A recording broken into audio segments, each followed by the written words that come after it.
All right, everyone. Good morning. Wonderful to see so many familiar faces and many new faces. Lovely to be here together.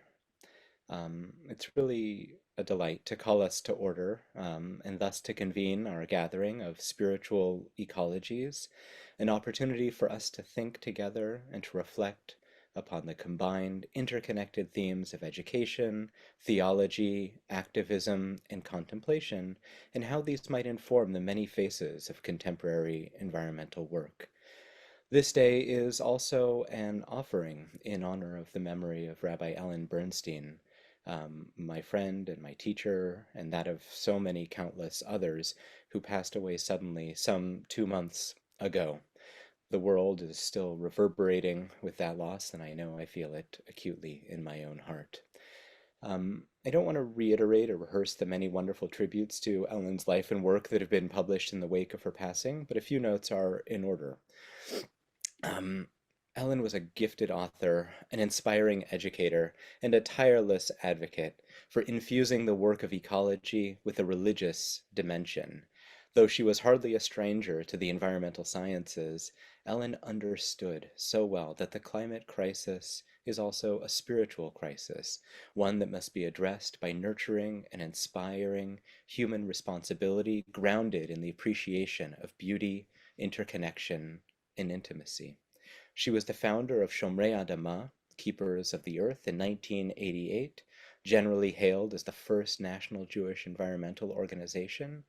But along with her activism, her education, and her advisory work, Ellen was an author who sought to train our eyes on the rich and diverse sources within Judaism that could address our increasingly dire ecological situation by calling out our capacity for love.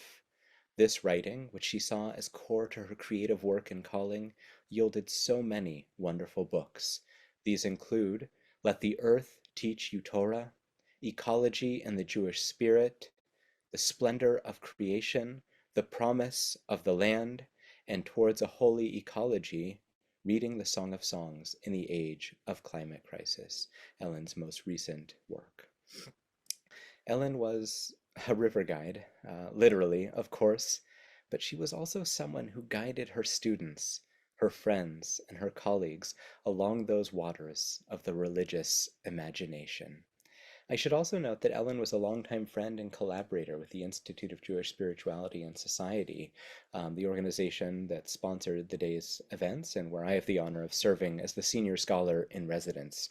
Here at the IJSS, our mission is to advance scholarship and social transformation, bringing Jewish spiritual knowledge to bear on the toughest challenges of contemporary society. Our aim is to break down the barriers between spheres of knowledge and practice, enabling long-term collaboration among scholars, social researchers, and human services practitioners. We are blessed today with an extraordinary group of speakers and presenters across 3 different panels, many of whom knew Ellen personally and were touched by her life and work. So without further ado, I'm going to move us into our first panel. Each of our participants, our scholars, will speak for about 15 minutes, and we'll have the opportunity to engage with them in conversation about their work in the Q&A afterward. If you have questions, please either put them into the Q&A as they go, or you can save them for the end. We're going to go sequentially, and then we will come together for a panel toward the end. So it's my great honor to introduce our first speaker, Professor William P. Brown, the William Marcellus McPheeters Professor of Old Testament at Columbia Theological Seminary in Decatur, Georgia.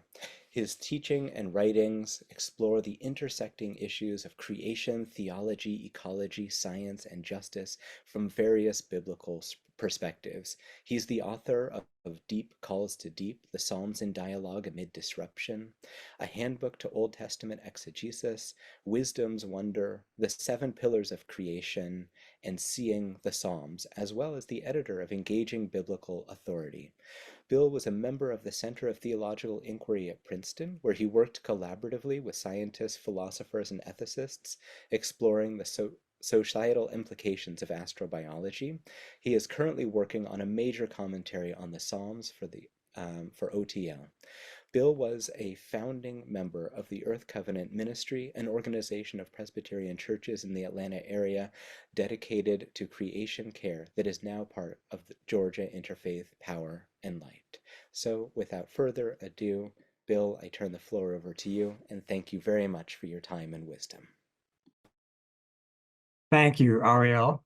It is such a deep honor to be invited to participate in this gathering honoring Rabbi Ellen Bernstein, as I was deeply honored some 20 years ago when Ellen reached out to me with an out-of-the-blue email. She had read some of my stuff and wanted to initiate a conversation about the Bible and ecology. At the time, she was looking for insight and inspiration from, of all people, certain Christian theologians with an ecological bent, in part because, according to her, she wasn't finding much enthusiasm among her Jewish colleagues at the time. But that, of course, was a long time ago. Things are much different today, particularly as the climate crises continue to mount. I mention this only because the favor has been returned doubly so for me.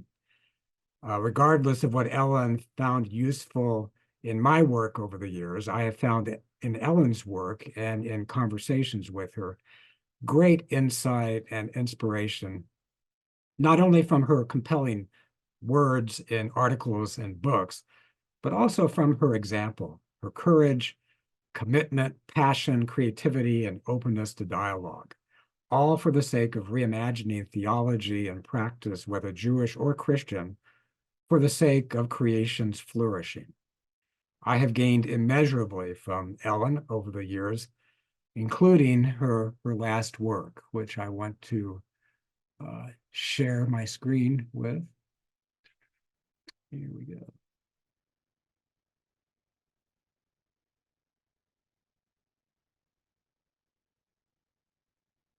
As Ariel mentioned, her last work, Toward a Holy Ecology, Reading the Song of Songs in the Age of Climate Crisis.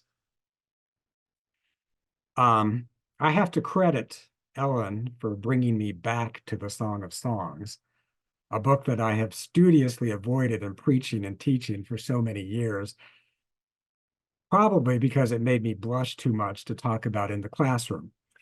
But it was through her perceptive words and reflections in her most recent writings that I found my own entrance ramp into biblical love poetry. In fact, just 2 weeks ago, I preached on Shir HaShirim at a church, which I would never have done unless I had gained insight from Ellen on how to do so.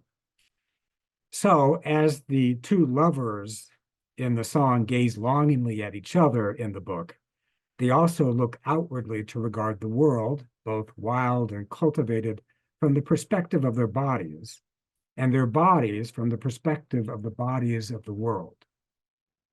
As they see each other, they also see leaping gazelles and grazing sheep, towering mountains and ripened pomegranates, date palms and lush gardens. The world is made exquisite by their mutual affections, and their affections are mutually enhanced by the world. Exploring their bodies is tantamount to exploring the world beyond their bodies, and vice versa.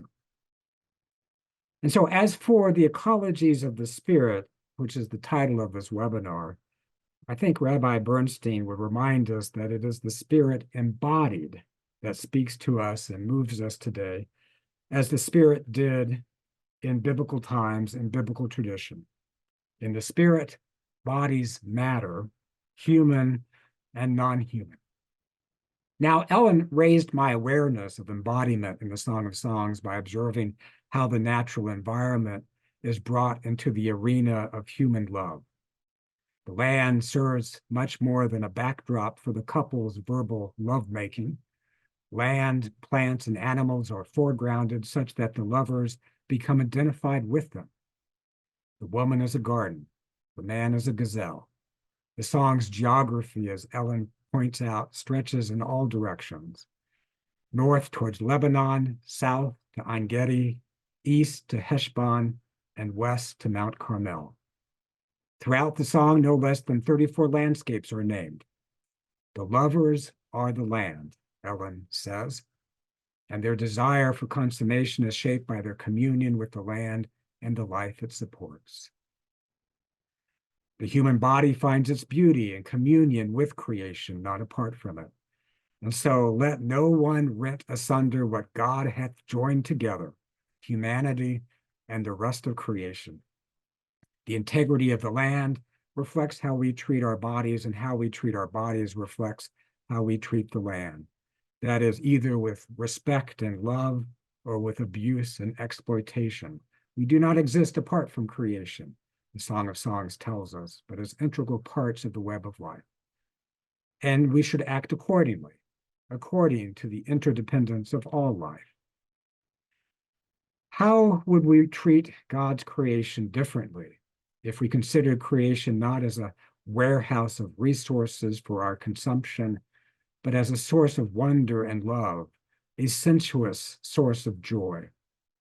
Feeling the fine, dark soil between our fingers as we plant and cultivate new life in the ground, savoring and sharing the fruits of the earth, rather than extracting and hoarding them for consumption and profit, eating with reverence and gratitude, slaking our thirst with clean, pure water divested of lead and forever chemicals, breathing deeply air cleansed of exhaust pipe and smokestack pollutants, taking in our breath just as Adam took in his first breath in the garden, the breath of life from God. While the Song of Songs celebrates bodies, human and otherwise, there is a recent strand in Christian theology, if I may talk about this for a moment, that raises the stakes perhaps even higher regarding the importance of bodies. It asks the question, what if we treated the land, the water, the air, the plants, the animals, ourselves as metaphorically parts of God's body, as the Christian theologian Sally McPheeters has famously argued? Such an astounding and for many heretical claim is not unprecedented in biblical tradition. God is often portrayed as having a body. Just ask Moses, who demanded from God to show God's glory, God's kavod, which he saw partially from God's backside. In Christian tradition, in the New Testament, the Apostle Paul proclaimed, in God we live and move and have our being, which also can easily be said of creation, which we live and move and have our being. In creation, we live in God, and in God, we live in creation. And this is not to reduce God to creation. God, of course, is infinitely larger than the cosmos, but it is to affirm that creation is part of God. And by way of illustration, I refer to a remarkable mid-13th century map of the world, the largest of its kind, known as the Ebstorf Mappamundi. It was discovered in 1830 in the Benedictine monastery in Ebstorf, Germany. And in the cartographic fashion of its day, the map places Jerusalem squarely in the center, with the continent of Asia stretching upward, that is to the east. Africa is on the right, that is south, and Europe on the left and downward, that is north and west. The map offers a picture of the Christianized world as it was then known. Included also are scenes from the Bible. But what is particularly striking is what is found at the map's edge. And I can't see it in my screen because it's blocked by Zoom paraphernalia. But at the very top is Christ's head. And then on the right and the left, which I think you can see, are the outstretched hands of Christ. And then at the very bottom, you can see a pair of feet, Christ's feet. All to illustrate that the world is located in Christ's body, that the world is born by the body of Christ. But whether we take this Christological detour or not, to treat the world as God's body is to treat creation sacramentally, as intensely sacramental as biblical love poetry is intensely sensual. And whether sensual or sacramental, and they are not mutually exclusive, it all comes down to a radical shift in perspective. Craig Foster, the underwater photographer whose film My Octopus Teacher won the Oscar for the Best Documentary Feature in 2021, recounts the time an octopus he was filming stole his underwater camera. In his words, as I wondered how to get my camera back without alarming my young friend, something surprising happened. She turned the camera around and began to film my diving partner and me. The intriguing images she captured, videos of her own arms draped over the camera with our bodies in the background, had a profound effect on me. After many years of filming octopi, I was seeing the world and myself from her perspective. We must have looked strange to her in our masks and with our underwater flashlights. But in that moment, I remembered that despite all our technology, we are not so different from our animal kin. Every breath of air, every drop of water, every bite of food comes from the living planet we share. And when I consider the vast network of living creatures on Earth, says Craig Foster, it's clear that saving the planet is the wrong goal. The real goal, according to Foster, is to get to know nature better rather than trying to save her. Well, I would say that surely is the first step when it comes to caring for creation, to know nature, intimately, and dare I say it, biblically, more than as facts and figures, more than as resources for consumption, but as community. In short, it is to know the biotic community as the beloved community. And Ellen was a champion of knowing nature as intimately as knowing one's beloved. Indeed, creation was Rabbi Bernstein's beloved. And this last slide is one of Ellen's favorite places, Trinity Alps in Northern California, where she hiked often. And she talks about in her 1998 article how wilderness forms a Jew. Thank you. Bill, thank you so much for that really moving and thoughtful presentation. So we're going to continue now, and then we'll wrap around together for a discussion when we're all done with these three presentations. Thank you again.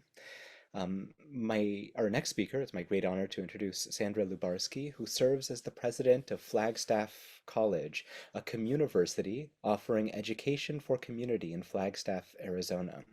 She's retired from academic positions in sustainability at Appalachian State University in North Carolina and Northern Arizona University. She holds a PhD in philosophy of religion from Claremont Graduate University and is the author of Tolerance and Transformation, Jewish Approaches to Religious Pluralism, Jewish Theology and Process Thought, and numerous articles on religious pluralism, Jewish theology, and the intersection of aesthetics and sustainability. Thank you so much. Oh, thank you, Ariel, for honoring Ellen in this way and for inviting me to speak. I met Ellen in 2007 at a conference on Jews and the environment, where I quoted Ellen's important insight that, quote, "When you ask someone where they have experienced the presence of God, they invariably say on a mountaintop or by water, rarely in a modern synagogue," unquote. Her point, of course, was that sacred space is in nature. I suggested that those places tend to also be places of beauty, and that this made sense because beauty, like holiness, shares a relationship with vitality. I happened to be sitting next to Ellen. She had just written The Splendor of Creation, her gorgeous exegesis on Genesis, which might just as well have been titled The Creation of Splendor. We bonded immediately. It is no accident that Ellen's last work on the Song of Songs is itself an exaltation of the enrapturing power of the earth's beauty. In what follows, I offer some of my thoughts on the need to make beauty a central theme in sustainability and in Jewish theology. Unlike Ellen, though, I didn't come to environmental awareness by running rivers or studying biology. But I did grow up in a household where my childhood was delineated by two maxims: read a book and go outside and play. Over time, these two directives converged so that when I started to read Lester Brown's books on the state of the world, I had spent enough time outside that I cared deeply about how human behavior was damaging the trees, soils, waterways, and the lives of other species. I went to Claremont Graduate University for my graduate work to study with the leading process thinkers John Cobb and David Griffin. I thought that process thought offered a way of thinking through the pressing challenges to post-Holocaust Judaism, to the problem of evil, to the relation between science and religion, and to the challenges of religious pluralism. In the early 1980s, Cobb and Griffin already understood the need for a shift from a modern to a constructive postmodern worldview and the relevance of environmental decline to theology. At the same time, Arthur Waskow, Zalman Schachter Shalomi, and others were formulating the basis for Jewish renewal and developing a post-halakhic Judaism that could respond to these same issues. They also arrived at the need for an ecocentric worldview rooted in ecological principles. Though there has been some recognition of the overlap between process thought and Jewish renewal, process thought remains, I believe, an underutilized resource for Jewish ecological thinkers, though it offers, I believe, the metaphysical substructure for building a postmodern, biocentric, vibrant Judaism for our time. And it is process theology, process philosophy that underpins my own work. Whitehead's entire philosophy is based on a reintroduction of value into the world. Reintroducing value to the world deposes materialism and the claim that the really real things that make up the world are senseless and valueless units of quantifiable measure. I don't remember when it became clear to me that the reintroduction of beauty is fundamental to creating relations that are worth sustaining. I think it was the philosopher Charles Hartshorne's assertion that, quote, babies are more beautiful than good, that got me thinking that the same is true for other forms of life, and that beauty might be the most important of all values.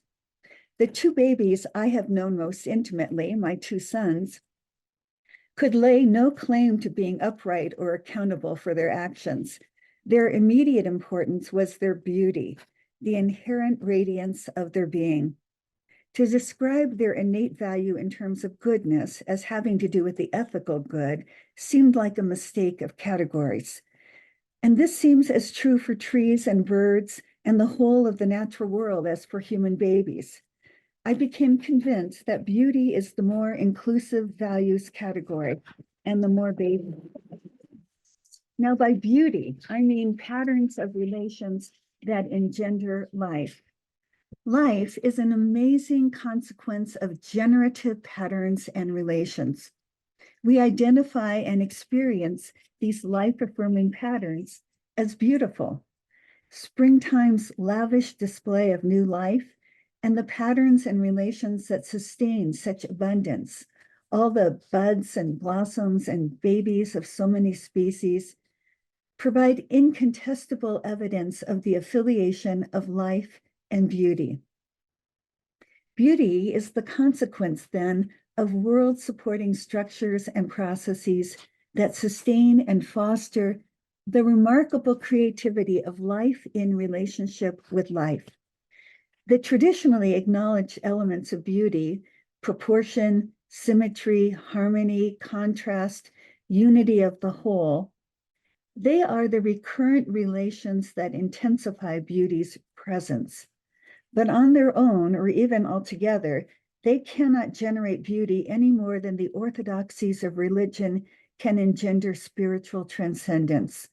Ultimately, there is no algorithm of proportion and harmony to describe nature's beauty. Beauty has no formula apart from the fundamental ingredient of vitality. Like life, it is both deeply relational, the traditional properties of beauty attest to this, and wildly unconstrained. The reaffiliation of beauty with life and life affirmative experience is, of course, a very different way of talking about beauty than usual. But the idea that beauty is a matter of personal opinion and subjective pleasure, that it is exemplified in art making and the art world, that it is primarily associated with female form and female sexuality, or simply a strategy for increasing consumer behavior, all of these ways of thinking about beauty are the consequence of the modern worldview. The practice of privatizing and trivializing beauty arose within this historical context. This was the same context that turned nature into dead matter and reduced it to an asset fund for human profit. When the order of nature came to be understood as a mechanical order, the cosmos was almost entirely emptied of both life and beauty.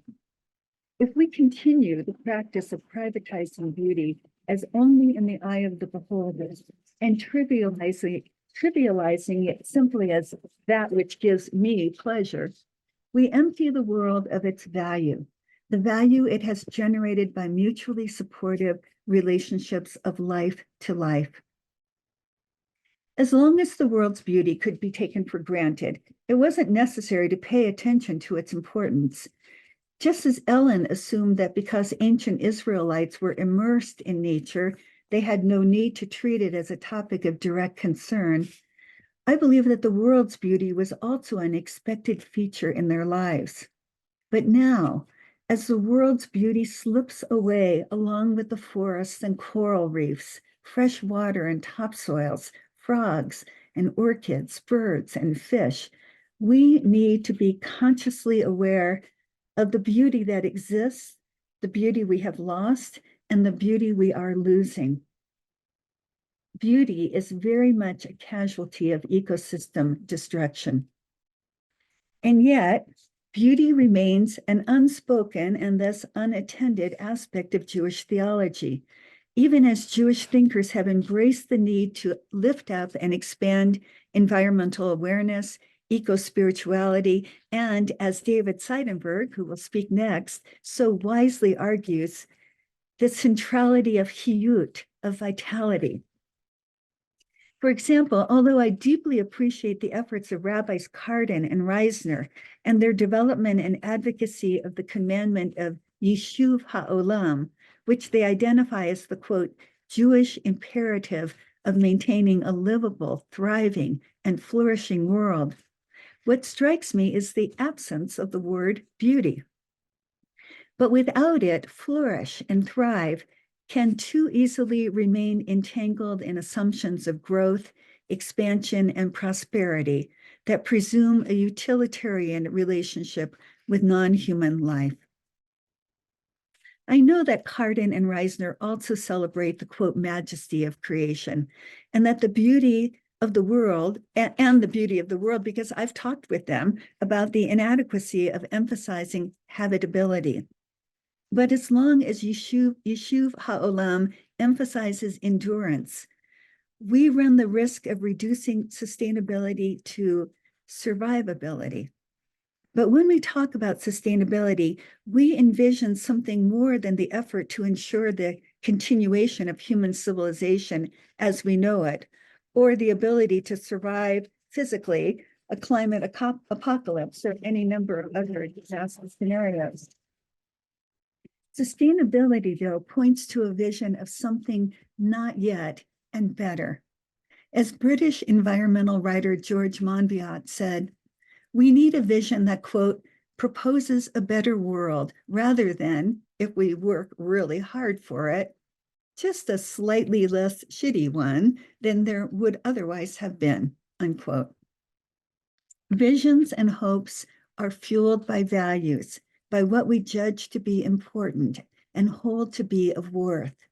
At the heart of the vision of sustainability is an axiological assumption about what we value and what is worth sustaining. Sustainability is not the final goal. It is a practical guide for arriving at a world flourishing with the beauty of life-supporting relations. When we talk about sustainability, we must also talk about beauty. Not to do so is an injustice to the depth of our vision and our inborn love of the world and its beauty. In the Jewish tradition, the purpose of human life is to be in right relationship with the source of life. The tradition is structured for the purpose of, quote, choosing life and sanctifying it. What does it mean to sanctify life? Primarily, it is meant to cultivate a conscious awareness of and to act in response to God's presence. It has been a practice of attempting to be holy and has most often been expressed in terms of ethical and religious duties or ritual duties. This is the heart of the covenantal tradition. But if beauty is fundamental to our efforts to restore and care for the world, then what we now need is a heightened awareness of beauty and the imperative to protect and practice beauty as a religious obligation. As long as we neglect the importance of beauty as a life value, we will find it harder and harder to choose life. Our delight in beauty and our appreciation of it, our desire for it, is our response to vitality. Without beauty in the world, our own vitality is diminished and our sympathy with life too. And thus, the covenant is attenuated.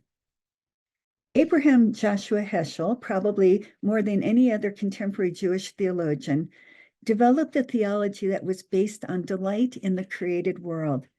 To be a Hasid, he said, is to be in love with God and with what God has created.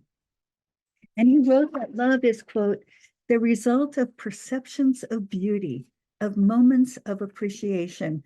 Our task is to make such perceptions, such moments possible, unquote. And so it is that the practice of beauty goes hand in hand with tikkun olam. As a theological principle, it enjoins us to become holy by preserving, enjoying, and increasing the beauty of the created world, and thereby contributing to the divine human partnership.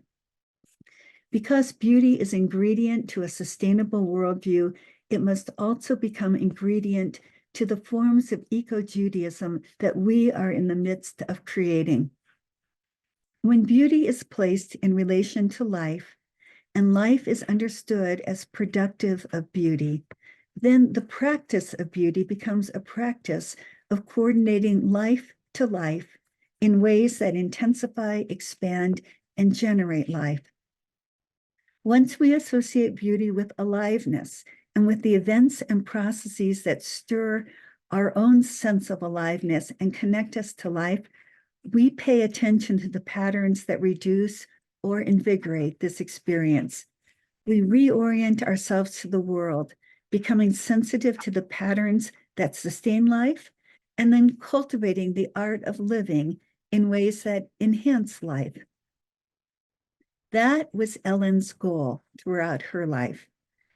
Though she mostly framed these ideas in the language of goodness, she knew intuitively that goodness and beauty are more than affiliative, that they are not two separate value categories. Her call for moral action was grounded in an aesthetic sympathy to the whole. Above all, she was profoundly receptive to the beauty of God's creation. It was her starting point, and I hope it will become ours. Thank you. Thank you so much for that wonderful, vital presentation. We'll move now to Rabbi David Mevorach Seidenberg, our third speaker, who's the creator of neochassid.org and the author of Kabbalah and Ecology, God's Image in the More Than Human World. He's written and lectured extensively on ecology, human rights, and animal rights in the Jewish and biblical thought and practice. His work includes advanced research on Maimonides, on tikkun olam, the Jewish imperative to perfect the world, and on questions about Jewish indigenousness, including his recent article, The Third Promise. Rabbi David is also a composer and a dancer and the scion of a Palestinian Jerusalemite Jewish family. David, the floor is yours. Thank you so much, Ariel. It's wonderful to be with all of you and to be learning from all of you. And thank you to the Institute. I wanted to start by just reflecting a moment back to Sandra Lubarsky, whose words reminded me so much of what Aldo Leopold talked about. So I just want to quote him.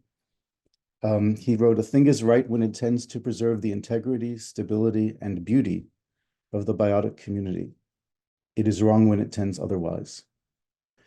If we would simply implement this one rule throughout our decision-making, throughout society, everything would be fixed. And yet we don't, and it seems as if we can't. So the question is, what's wrong? What's stopping us? And here I'm going to turn to something in Ellen's book, just a brief quote. "The earth, once perceived as alive and enchanted, appears dead or inert to most modern cultures. Oblivious to the sentience of the natural world, we defile the earth with little consideration for the consequences of our actions. Retrieving a sense of the earth's intrinsic value and its aliveness is fundamental to encouraging an enlightened citizenry that lives and acts responsibly with the earth in mind." And of course, the reason why she turned to the Song of Songs is in the next sentence. The Song of Songs captures this sense of aliveness, this sense that the land is a living partner with us, with God, and the connection to all of us, and in connection to all of us. So it still is the question, same question, what stops us from seeing the earth as alive? And I would say that fundamentally our anthropocentrism is what makes us see our lives as being so much more lifeful than any other lives on the planet, and even than the life of the planet as a whole. So how do we undo anthropocentrism? Because our traditions, our religious traditions, are thoroughly implicated in the foundations of a civilization that is anthropocentric. And anthropocentrism simply means that humans are the center and purpose of creation, but it also tends to imply that humans are at the top of the hierarchy of creation, so that not only are we the end purpose, but everything is here to serve us. This is, of course, on the face of it, prima facie, an insane idea to think that way. And yet, this is how we think. This is how we've been taught to think. Well, one of the roots of this is the idea that humans are the image of God. This is a thing I wrote a whole book about, a long book about. Because it seems to imply, if you just read the Torah on the face of it, that humans are in the image of God and nothing else is in the image of God. So one question is, can we overcome that hurdle? Or are we going to have to live with that and then still find somehow a biocentric ethos? And there's a number of ways to approach that problem. I also want to note, before I get into the thick of it, that we are between the parshas that we read in the Torah of Bahar and Bechukotai. And between Bahar is about the Shemitah year and how we need to let the land rest and how the land deserves to rest and has its own relationship with God. And Bechukotai is the curses that happen if you don't let the land rest, which is you will lose your relationship to the land, in essence, and therefore exile will come upon you, etc., etc. I've written a lot about this in detail. At the beginning and the end of these sections, it says, these are the laws that God commanded to Moshe on Mount Sinai. It's a famous Midrashic question. Why does it mention Mount Sinai specifically when talking about Shemitah, when talking about the sabbatical year, about having to let the land rest? And although there's many complicated Midrashic answers, I think the answer is pretty simple. This is the purpose of the whole Torah, is to create a society that is capable of observing the Shemitah year, the sabbatical year. And in fact, we practice once a week to get it right, to get the idea of Shemitah in our heads. We practice once a week with something called the Sabbath, which serves Shemitah. It serves training us to do Shemitah. So in Shemitah, the land's needs come before human needs. So even though the Torah says that humans are in God's image, the Torah is also equally clear that if we don't preserve and protect the land and allow it to fulfill its needs, which, according to the Torah, include the need to rest, then the needs of the land take precedence over the needs of human beings. That's clearly not anthropocentrism, but clearly states that the land is at the center, and that if humans don't serve the land properly, we go out of the center. We're displaced from the center. In fact, the first story in Genesis says that we're in the image of God, but the second story of Genesis says 3 times that the purpose of human beings is to serve the land explicitly. Now, this is usually mistranslated or sadly translated as to work the land. God put the human in the garden to work the land and to guard it, but it doesn't. It means to serve. What is true is that our ancestors, the ancient Israelites, understood that what it meant to serve the land was to do agriculture, that all of agriculture was meant to be an act of service. And the word for service there is exactly the same as the word for worship when it comes to God, la'avod. It's no different. That doesn't mean that land is God or a God. It does mean that the land is a person. It has personhood, it has precedence and priority. It's an ethical end and not just an ethical means. Now, when we get into later tradition, there's other interesting ideas that come up that are very important in relation to this question of anthropocentrism. So I'm going to go over 2 of them, maybe a little bit superficially, but hopefully not too superficially. How do we deal with anthropocentrism? One option, which exists in the Jewish tradition, is to say that humans are in no way the center or purpose of creation, that is an absurd and ridiculous idea. And that would be hard to say since there's only one philosopher who says that, but since that philosopher is Maimonides, we have a very firm foundation on which to say such a thing. And I'll just give you a little bit of a quote from Maimonides. Let me see, I'm just getting to it.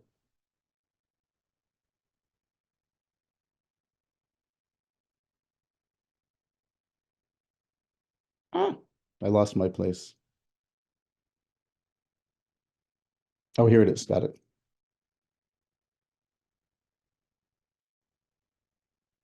All other beings have been intended for their own sakes and not for the sake of something else. He writes, if you consider the Torah, the notion we have in view will become manifest, for with reference to none of the things created is the statement made in any way that it exists for the sake of some other thing. It only says that the one brought every part of the world into existence, and that it conformed to its purpose. That's what it means to say, and God saw that it was good. It means it's an end in itself, not something that exists for the purpose of human beings. About the whole, it says, God saw everything that God had made, and behold, it is very good. So the only thing that's very good, whose priority takes precedence over all other creatures as beings, is not humanity, but the whole creation, the entirety, the wholeness of creation. In fact, Maimonides thought that this wholeness of creation was the closest you could get to seeing what God is. And this is often overlooked by Maimonidean scholars. And I'll give you just this one quote. When Maimonides asked for knowledge of God's attributes, and this refers to something that Bill mentioned about seeing God's back, where he's asked to see God's glory, and God says, you can't see my face, but you can see my back. The description of what the back is, I will make all my goodness pass before you. And what Maimonides says is that all my goodness means that God displayed to Moses all existing things, all creatures, about which it said, and God saw everything that God had made, and behold, it is very good. Because the very goodness of creation is in fact the goodness of God itself. By their display, here, listen to this. This is a precise definition of ecology. By their display, I mean that Moses would apprehend their nature and the way they are mutually connected, so that he will know how God governs them in general and in detail. That's what it means to know God. That's what it means to see God. So even though Maimonides wants us not to elevate creation overly much, he has a very strong sense of God's hierarchy over the world. He still says that if we want to understand God and come anywhere close to that, contrary to apophatic theology, as most people understand it, you can see it by looking at the whole of creation, You can't see it by looking at an individual quality or an individual being, but you can see it by looking at the whole and how it's all interrelated. Now that's one path. The other path is the Kabbalistic path. And here, the Kabbalah is very much based from the Zohar on in drawing analogies between the image of God that's in human beings, which is the Sefirot, and the image of God that it sees in other creatures. And one way of talking about this, which I think is beautiful, comes from Yosef ben Shalom Ashkenazi, who's from the 13th, 14th century. He describes that the creatures participate in the image of God. But for him, and this is true for Kabbalah, for most Kabbalists, the greatest image of God is not the human being. So a bird can be in the image of God because it spells out God's name. In case you didn't know, it spells out God's name in this way. The Yud is the head, the Vav is the body, and the Hey are the two wings. Hey and Hey, Yud, Hey, Vav, Hey. So that's a simple way that the Zohar says that the bird is in the image of God. The human is a higher level of image because it's not just our whole body that's in the image of God, but also, according to the Zohar, the shape of our hand and the lines on our palms and the wrinkles in our forehead and, the way your beard grows if you're a guy. There's a million different ways that are in God's image in the human body. But the only thing that's truly the greatest image of God is not the human being, but the whole of creation. The entire creation, and that is the image of God. So that for many Kabbalists, and this is not a universal thing by any means, but it is for sure a very strong tradition within Kabbalah. It's very strong tradition in Kabbalah that the reason why humans are in the image of God is because we are in the image of creation.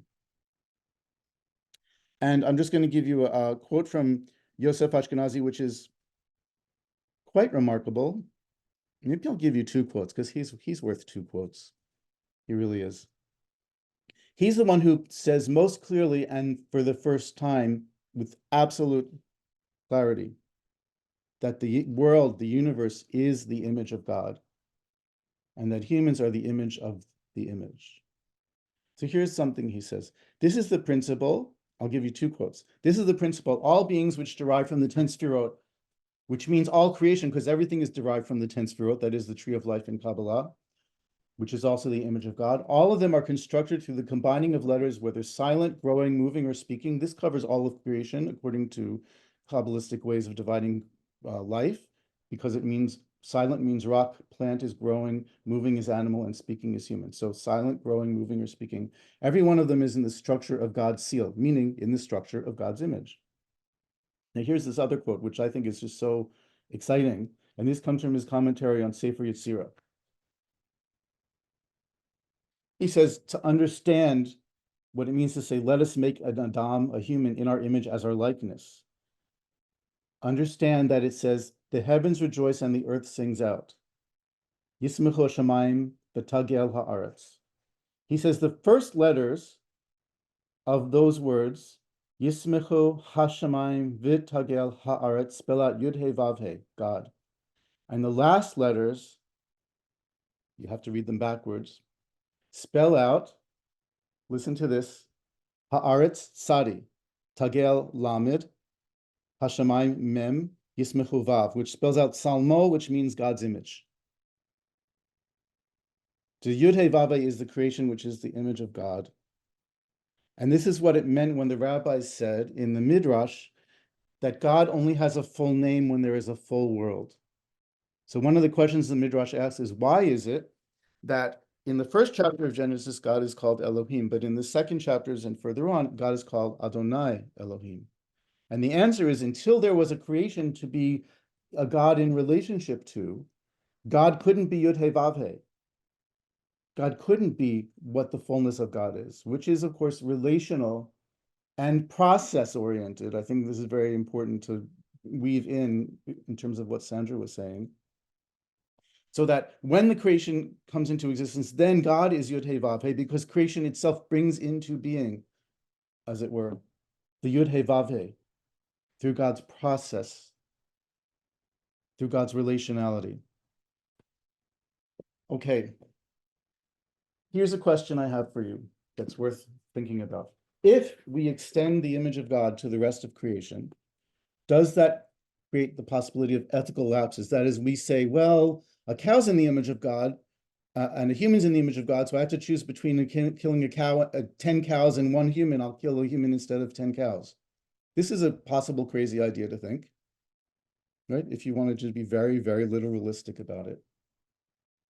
Or you could say, we need to save this ecosystem, and the way to do that is, God forbid, to wipe out this city that's nearby.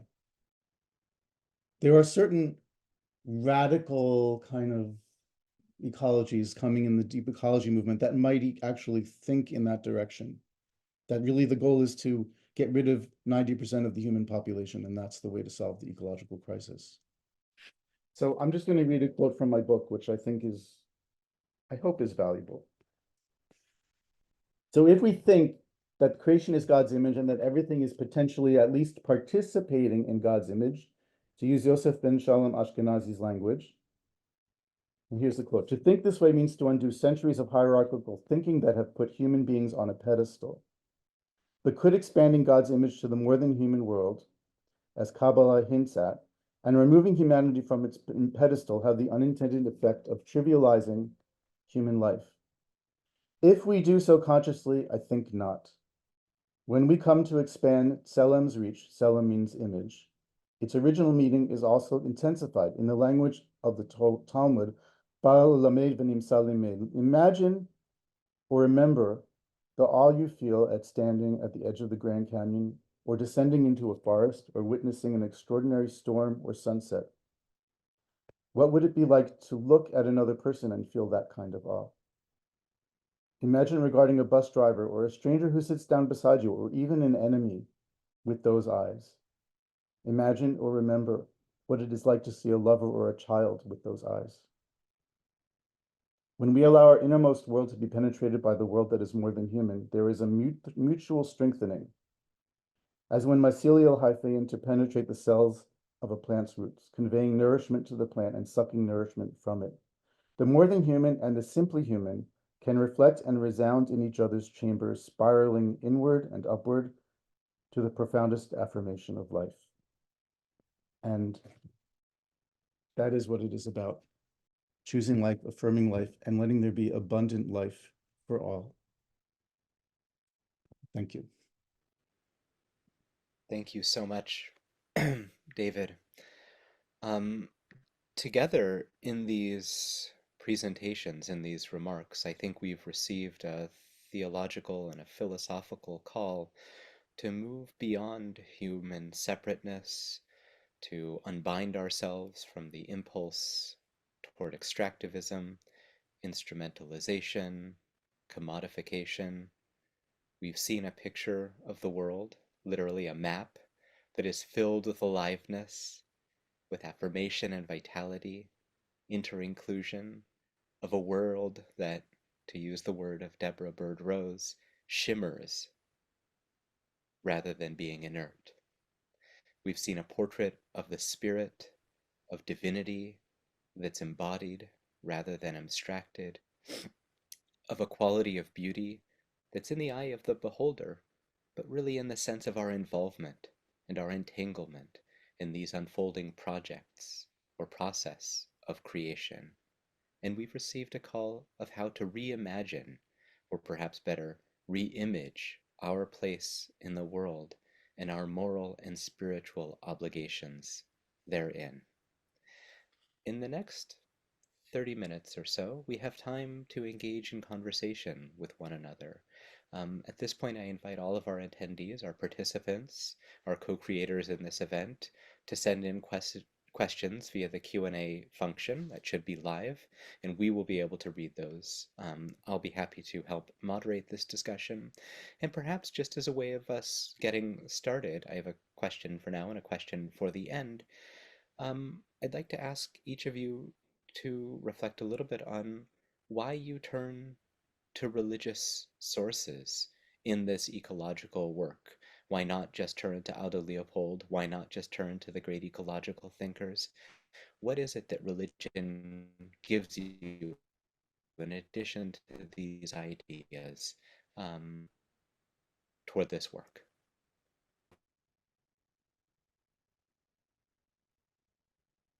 Do you want us to go in the same order? I think we can unshackle ourselves from orders and think about whoever'd like to go. David, Sandra, Bill. I don't mind going first if that's okay with everyone. I'm just going to quote something in my book with a slight preface, which is, if religion got us into this mess to some degree, as well as technology, as well as modernity, as well as capitalism, religion, of all the things that got into us into this mess, has the most potential for getting us in some way out. If the problem is a spiritual and cultural one, then we need to work on the spiritual and cultural level in order for that to happen. And here's why I think religion is possibly especially powerful for doing this. And this comes just straight from the introduction to my book. Okay, so I'm going to define what I think is religion. Compassion arises naturally and spontaneously from the moment we encounter another. Moral reflection extends the reach of that compassion beyond the neighbor, even beyond the span of a single lifetime. But our moral vision is easily limited to what we can imagine in our mind's eye. Religion, when it is at its best, serves to magnify the power of compassion and moral vision beyond the naked eye and the naked mind to extend it over hundreds or thousands of years.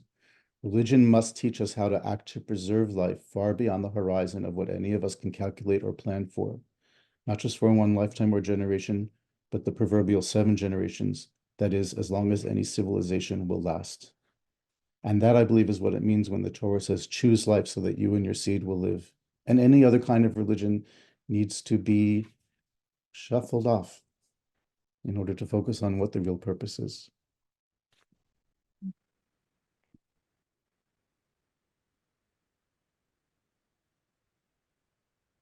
I really don't have much to add to what David has so profoundly expressed, except that from my experience and my tradition, I see much of my work in response to Lynn White Jr.'s 1967 article on the historical roots of the climate catastrophe. I'm not quite sure that's the right title, but in which he blamed Western Christianity as the root cause of our climate crises. And so in a way, from that article, as David said, it is religion that got us into this mess. And for me, Western Christianity, that there are biblical resources that that can provide inspiration, encouragement, movement in just the opposite direction. In fact, it's worth pointing out that for Lynn White, there was another form of Christianity that for him was the solution, and that was the kind of Christianity practiced by Francis of Assisi, which concludes his article. So, yeah, in fact, along with what David said about all creation together being the image of God, that brings me to like the final chapters of the book of Job, in which God shows off creation to Job by focusing on all of these wild creatures, from lions to Leviathan. And the way they're described, I think, are quite transcendent in many ways to suggest that God's image can be recognized in these wild creatures as well. And Psalm 104, in which there is no dominion model at work, humanity is simply one among many co-species coexisting together in a flourishing creation. So thank you, David, and thank you, Sandra, as well. Yeah, so I see my own mission here is to critique as well as account for Lynn White's critique of Christianity. Yeah, I would just add, I just want to tell you both how much I love what you've said today, and also, David, to tell you how much your work has been influential in my own understanding of these things. But I would say for myself, religious traditions are places where wisdom has been embedded in our civilization, and it's so important to be able to draw on that wisdom and to be able to advance it. But then we also have this tremendous emphasis in our culture on technology, and the religious traditions provide us with a counter to that technological approach to these crises, especially a crisis that is cultural and in nature. And so it's a place, it's an important place to work. But I would also add that personally, if you feel that God is in the world and present in our lives, then it is also a place that we need to have that conversation that becomes a conversation with God, with divinity, and to have that conversation, to reweave that conversation, to bring that in forward into this world, is also an important counter to the way we usually hold these conversations. And it's, I think part of our covenantal responsibility is to be attentive to that presence in the world. Ariel, could I add one little thing? Sure. Okay. First of all, I just love being with both of you and thinking through about these things. Just about our particular religion, about the Torah, our root.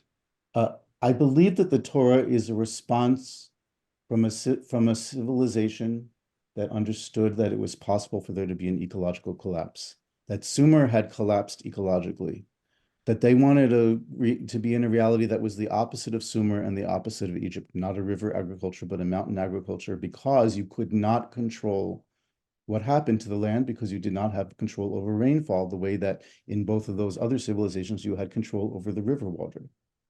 And that our ancestors understood already that it was possible for the idea of control to lead to ecological and civilizational complete collapse.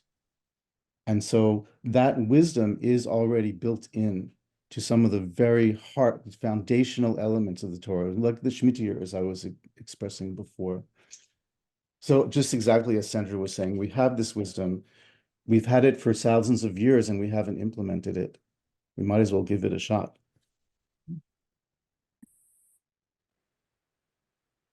Lovely. Thank you all. In the Q&A, Chris Chappell asks, each of your three presentations have highlighted the foundational religiosity of the cosmos. How might you see text and tradition as important or not for inspiring future generations?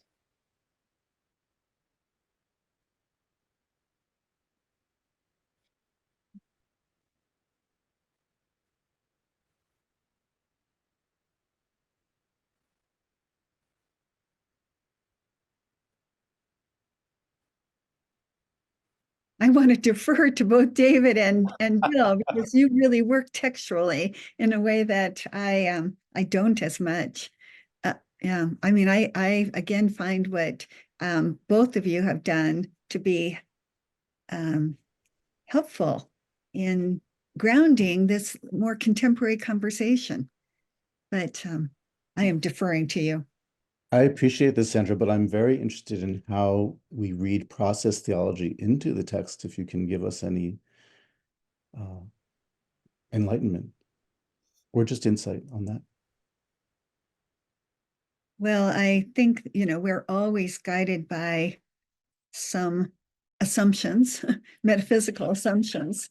So I definitely do read the text from a perspective that there is a divine presence in the world, but that presence is operating in relationship or relationality. And so, I mean, one of the finest features to me and most truthful, as you've said, a feature that that really speaks to what my experience of reality is the fundamental social and relational aspects of the creation. And so, the notion of process philosophy is that we are deeply relational beings, and that there is no there's nothing that exists independently of everything else. So I read the text from that tradition, which of course overlaps perfectly, I think, with the Jewish tradition itself. I also find that, Whitehead said, I love this quote from Whitehead, and that is that the teleology of the universe is directed toward the production of beauty. And that idea that we're not simply here to procreate, to simply survive, but that we're here to have this, to be able to contribute to the enlivenment of the created world, also informs my reading. So I'm reading for that, and I'm looking for the tradition to support that. And fortunately, I find it within the tradition. I mean, I think again, the fundamental imperative to choose life is, is the right thing to guide us in how we live. But then, of course, what does it mean to choose life, and to choose it simply as a quantitative measure or as a self-centered measure? Again, that violates the principle of relationality. Yeah. What you're talking about, Sandra, just brings immediately to mind what Arthur Wasco talks about when he talks about Yud-He Vav-He being the name of God, being a representation of breathing, so that he sometimes translates Yud-He Vav-He as the interbreathing of all creation, which I also love. I think that looking at the Torah from a perspective of beauty is really powerful and so different than the way I tend to look at it, which is finding out what's right and wrong. So I really appreciate that perspective.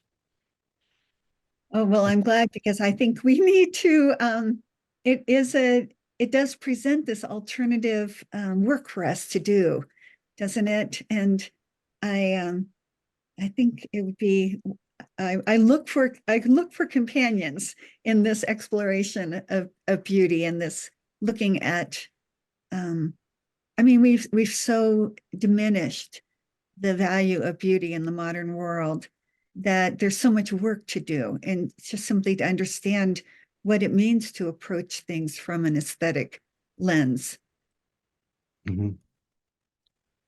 If I may contribute, I think that is so critical, Sandra, for retrieving, recovering, and expanding upon beauty and aesthetics as part of our common work together for, say, Tikkun Olam.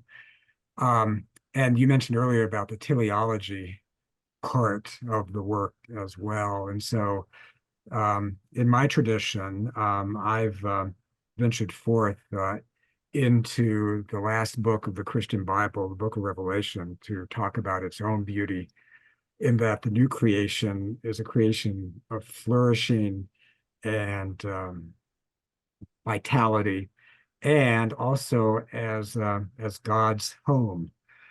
And so I kind of like to think of our teleological work as one of preparing creation for the totalizing, indwelling presence of God, in which God says, behold, I am among mortals, I am at home in creation, which is really a counter to much Christianity that sees the end of the world as destruction and just a heaven, that this world is not our own.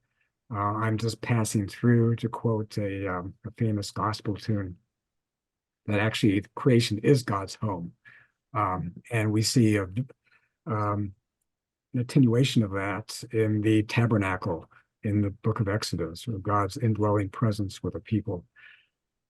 So thank you for reminding me of the teleological importance of our work together as well. And then going back to the original question, which I consider to be sort of, so what are my best hits of the Hebrew Bible that really encourage my own work?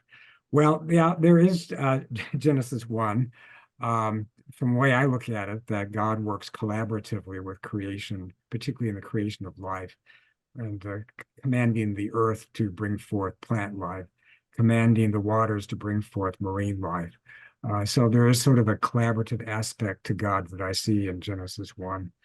The image of God in the language of dominion remain problematic for me, particularly when I look at other creation traditions that diminish this model of human dominion, like in Psalm 104 and in the ending of the book of Job.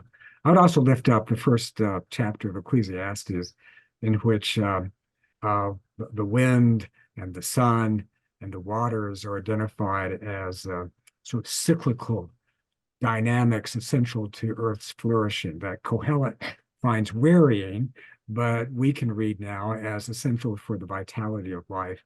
And sometimes when I talk about the necessity of divesting from fossil fuel industries, I refer to Ecclesiastes 1 with reference to those three great renewable energy sources: sun, wind, and water, as the most essential sources of energy for a flourishing creation. So that's some of my own favorite passages from the Bible that continue to encourage me. And I also want to validate, not that David needs validation, rather simply support what he said about that mistranslation in Genesis 2 about working or farming the land, tilling the land. It really avad to serve. It's all about serving.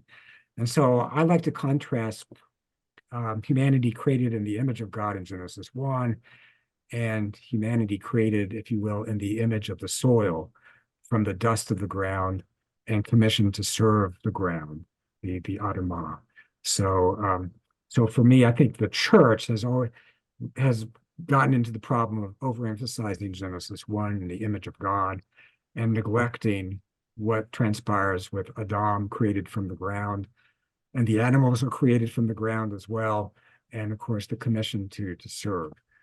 So I try to hold these both traditions in tension with some resolution that perhaps our unique responsibility is to serve the ground and to serve creation. And that's what it means to be made in the image of God. Thank you. I gave a lot of textual readings already, so that probably gives you a good idea of what I think we can do with the text, but I'll just add a little bit more. When it says choose life, it doesn't say choose human life. It doesn't say choose your own life. It says choose life. And this is reflected up and down through scripture. Like, for example, when it says you have to send the mother bird away if you want to take the chicks because the mother shouldn't see you taking the chicks. And the interpretation is that if you take both generations, according to Nachmanides, that's like causing the extinction, if you take the mother and the children. But it says you do this in order to lengthen days. Yamim. It doesn't say yamecha, your days. It says days in general. That is, if you act with sustainability in mind, which is what that principle is, then you will increase the days of all beings, of all life, and increase more abundant life. And that reminds me of the quote in John, if I may, if you don't mind me doing I have come that they may have life and may have it abundantly. That's a beautiful understanding. And then, okay, I want to do one more. For God so loved the world that God gave God's only son. It doesn't say the human world. It doesn't say society. In fact, the Greek is cosmos, or cosmon to be precise in terms of the declension. But cosmos, God gave God's, this is me talking, so you know, obviously this is theologically strange out of my mouth, but if God gave God's only begotten son, the life of God's only begotten son for the sake of the world, it means for the sake of nature, because we're destroying it. Right? So that message is, God, I'm willing to do anything to help the humans do something other than destroy the earth. Because as it says in Romans, the whole earth is groaning and waiting for this revelation. So I think it's a lovely through line, this idea of life and abundant life that connects the different traditions and connects our hopes and what needs to happen, and also the science. Because how do you know what counts as more abundant life? Well, we have ecology and we have biology We have evolution to help us understand what that means. Very good. So nice. Um, in some respects, I think the second part of Chris's question, given that Chris directs also the MA program in yoga studies at LMU, I suspect he's also interested in somatic practice that comes within a tradition. So it's not just the texts that we have inherited, but also the rituals that guide religious living in the 21st century. This connects to a question that Jonathan Seidel has raised in the chat, which is how might beauty, this category that we've been thinking about, which another question that has come in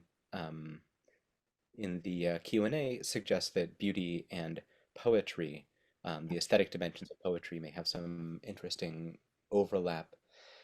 How might beauty become a new orienting principle for thinking about halacha, Jonathan asks, um, in a different way that it is often cast, in which beauty is distracting or something to be denigrated and something at odds with the aims of religious life.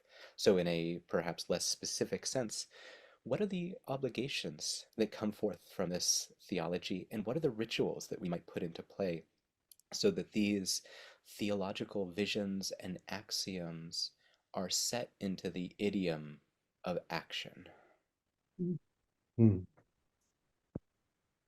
I just want to start by saying that I think it's one of the things that we need to rebuild or undo and then build is a separate is thinking of ethics and aesthetics as separate categories, and this is very much from a process tradition where beauty is the larger category, but once you associate beauty with life, with vitality, then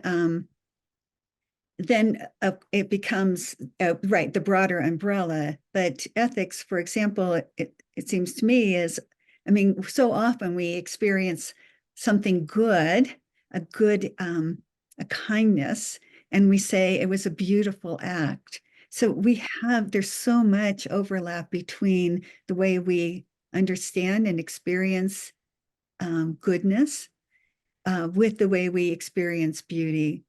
That, right, all good things are also beautiful, but not all beautiful things are about goodness, as I said around babies, that just their goodness is to come. Perhaps their moral responsibility is to be developed, but their value immediately is their beauty. Anyway, that's to say that beauty is the more inclusive category, but we have, especially in the modern world, we have divided these value silos. So we have the silo of ethics, the silo of aesthetics, and then the silo of truth. And that has impoverished, I think, our way of understanding how things work, and especially then the denigration of beauty in the modern world. And so all this is to say that beauty and goodness are not to be pitted against each other, but that they are interwoven. And that, the Greeks had this wonderful word. It's not wonderful. It doesn't slide off the tongue, but the word was kalokogathia, and it was beauty goodness. It was a hyphenated word. And I do think we need to develop some hyphenated words that bring together these two ideas.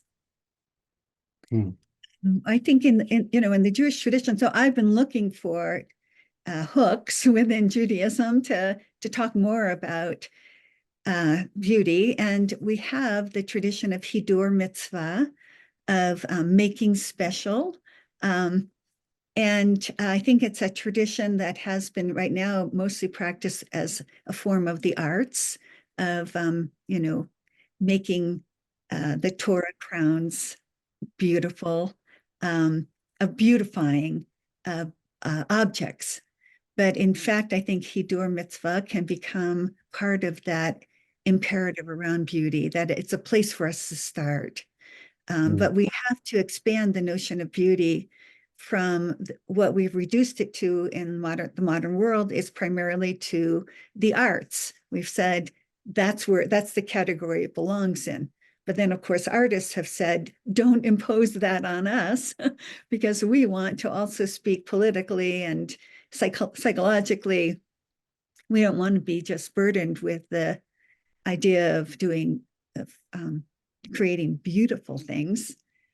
And then beauty, of course, was taken over by the marketing people with the insight that beauty is an incredibly powerful marketing device.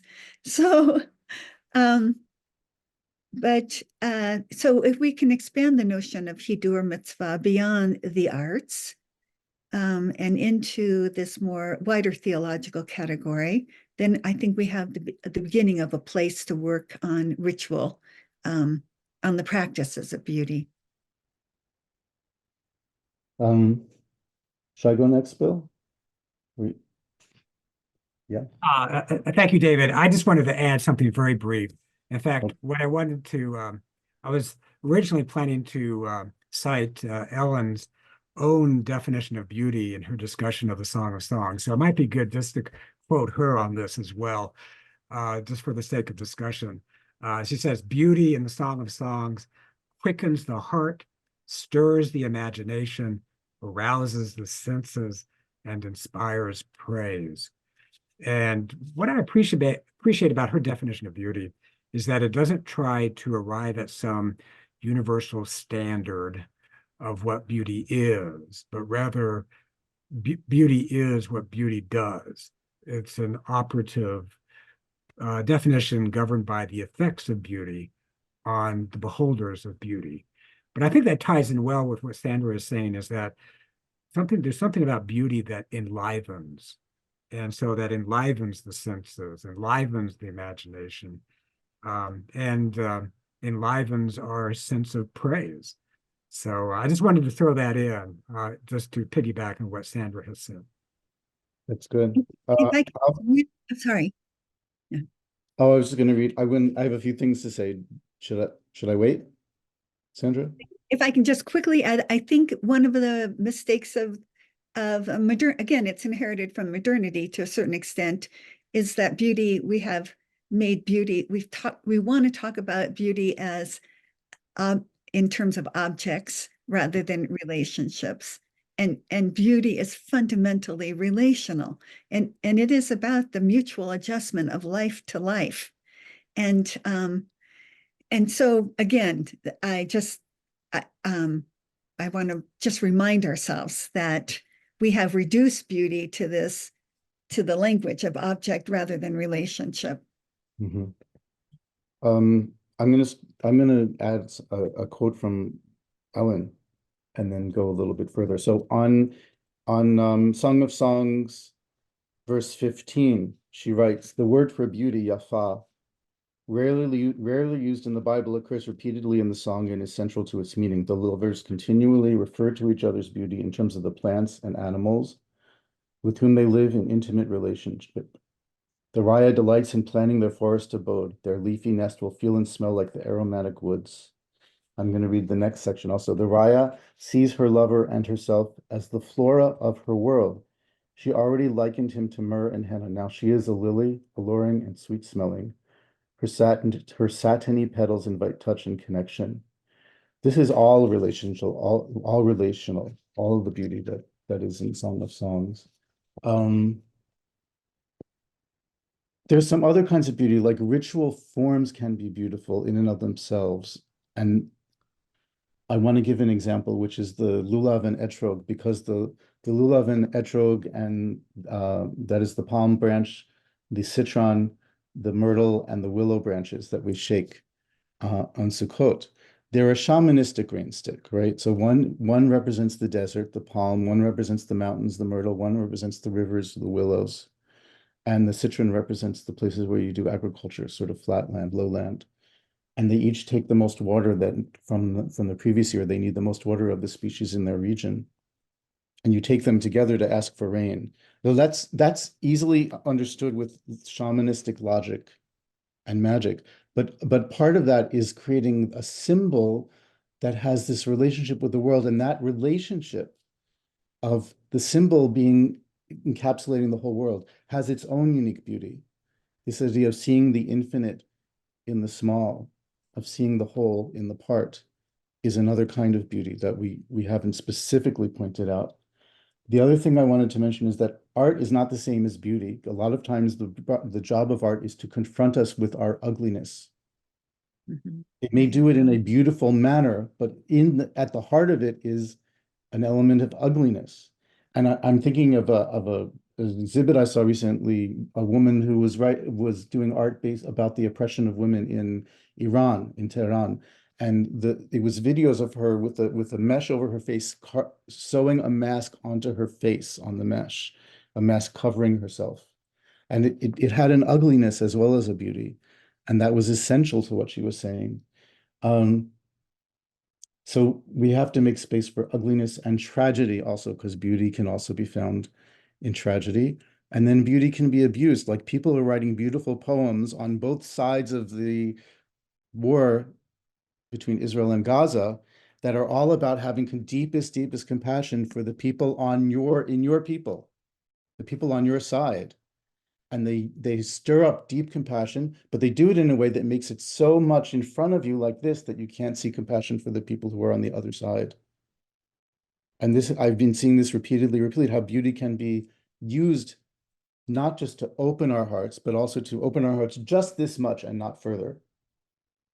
And so beauty becomes complicated in all these ways. But the last kind of beauty I want to mention is the beauty that comes from a new insight, from learning. Learning itself is inherently beautiful. Anytime I learn a new word, I feel joyful. Delight is an essential part of beauty. That's not just, that's sensual delight as well, but also I'm thinking of, I'll give you one example. The kind of thing where somebody comes up with a commentary that turns a text on its head and makes it mean something totally new, as if a new world has opened up. So just a very simple example. Pirkei Avot, the chapters of the sages, as it is sometimes understood. It has a statement, know what is above you, which means you should know that heavens are up there to judge you. So be careful, watch what you do. Know what is me'al mimecha, and which literally means know what is above from you, because that's how you say above you in Hebrew. So the Baal Shem Tov, the founder of Hasidism, says, know that what is above comes from you. That is the well-being, the power of the heavens, of divinity itself depends on your own intentionality, on your own being. Know what is above you becomes know what is above comes from you. And that shift also is a kind of beauty. To feel that inside yourself feels like a world in transformation, even though it's just an idea. And I really cherish that kind of beauty as well. And I think Judaism has a very special affinity with that kind of beauty. Mm. I David, think, sorry. Sandra, go ahead, please. Well, I mean, I think fundamentally beauty is about what brings us to life. And the things that you've pointed out, David, are examples of what brings us to life. And that really requires that we enlarge, of course, the notion of beauty. But you've given us some really beautiful examples. I would just add that, again, one of the problems with the way beauty has been cut and spliced and narrowed in the modern world is that we, again, have these categories that separate beauty out from health and from wholeness. And so we need to reintegrate those notions into our understanding of beauty. And then again, we have a way then to be able to say that that something is a misuse of beauty in that it diminishes the health and wholeness of things. The kind of siloization of these categories or of knowledge reminds me of Immanuel Kant's description of the university of the future. He was thinking then in the 1790s as a factory in which all forms of knowledge will be under the regime of expertise and they'll be cordoned off one from the other Max Weber talks about this in the early 1900s, about the Mm. level of specialization now required within the academy. And if he only knew what would happen in the 21st century and the way that these forms of knowledge would become increasingly balkanized, fractured, and cordoned off from one another. What I've heard today is a push that moves in a very different direction, which is the return of theology to the discussions around everything from ethics to aesthetics to action to philosophy, perhaps even to social, economic, and political organization with an integrated sense rather than a sense in which they ingrate against one another. I'm also reminded, we have a question from the audience, and we'll wrap up perhaps with this, about aren't there other traditions within religion that speak in very different ways about the environment or about other things, germane to this discussion, nature, our place therein? And I think what we've heard from our panelists today is, yes, of course, there are many other things in religion. Um, I'm I'm I'm thinking now in light of this discussion about Louise Rosenblatt's description of how we read. Um, there's a transactional mode of reading, which is I'm going to look and see what I can mine or take or how this can conform to whatever I want. And then there's a very different mode of reading, which is the aesthetic mode of reading, which is one that appreciates the beauty, the possibility, and the imaginal horizons that are opened up before us.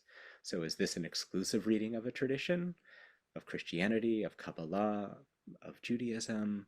For sure not, at least as I understand it. But there are infinite possibilities within these traditions, and traditions are never ready-made. They're remade in the present. Perhaps we should say they're remade in the presence. So I would like Ooh. to thank David, Sandra, and Bill for eye-opening, heart-opening discussions. I invite everyone to come back in about 30 minutes when we reconvene. But in the meanwhile, go out, sit with a tree, enjoy the world, and I'll look forward to seeing you all again very soon. Thank you so much for coming to share your thoughts with us today. Thank you, Ariel. Thank you, David. Thank you, Sandra.